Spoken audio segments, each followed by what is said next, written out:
The small tablet is supposed to be dead. In an era of 6.9-inch Pro Max phones and featherlight 13-inch laptops, the space in the middle has become a graveyard for most tech companies. But Apple is about to do something radical. They aren't just updating the iPad mini, they are reinventing what a portable powerhouse looks like. We are standing on the edge of the M5 iPad mini era, a device that, on paper, shouldn't exist. It's too small for this much power, yet too powerful to be ignored. Today, we are pulling back the curtain on the most controversial, most powerful, and most mysterious device in Apple's 2026 lineup. If you've ever felt like your phone was too small for real work, but your laptop was too much of a burden, you are the reason this device was built. And you need to hear why the M5 chip changes everything. Welcome to my channel Tech Launch. Subscribe my channel and click on the bell icon for the new tech updates. Let's talk about the M in M5. For years, the iPad mini was the stepchild of the lineup, relegated to the A-series chips found in iPhones. It was capable, sure, but it was never a pro machine. That ceiling has just been shattered. By skipping the M4 and jumping straight into the M5 architecture for the mini, Apple is sending a clear message. The size of the screen no longer dictates the limit of the performance.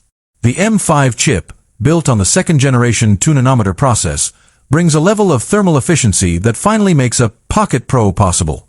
We are talking about desktop-class performance in a chassis that fits in a jacket pocket. But there's a catch, a thermal catch, that no one is talking about. How does Apple pack an M5 chip into a body this thin without it melting in your hand? The secret lies in a redesigned graphite cooling spine that Apple has been perfecting in secret for 3 years. But why does an 8-inch tablet need an M5 chip? To answer that, you have to look at the intelligence gap. As we move into 2026, Apple Intelligence isn't just a feature, it's the OS. The M5 isn't just about faster app opening speeds, it's about the massive neural engine required to run local-first AI. While other tablets are sending your data to the cloud to process your requests, the M5 iPad mini is doing it right there, on the device, in the palm of your hand. This is about privacy, this is about speed, and this is about a future where your iPad knows what you need before you even tap the screen.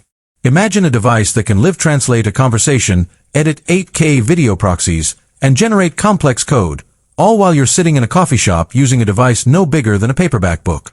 Let's address the display, because this has been the Achilles heel of the Mini for generations. Jelly scrolling became a meme that haunted the iPad Mini 6 and 7. For the M5 model, Apple is rumored to be moving to a ProMotion Mini display. We're talking 120 Hz refresh rates on an OLED panel. This isn't just about smoother scrolling. It's about the tandem OLED technology we saw in the Pro lineup finally shrinking down.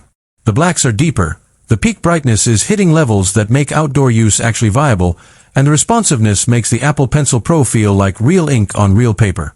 For the artists, the architects, and the note-takers in the US who have been begging for a pro-level small screen, the wait is finally over. But here is where the story takes a turn. There is a segment of the tech community that says the iPad Mini M5 is a trap. They argue that by the time you add a keyboard and a pencil, you're at the price of a MacBook Air. But those people are missing the point of the modular lifestyle. The M5 iPad Mini isn't trying to be a laptop. It's trying to be a digital cockpit.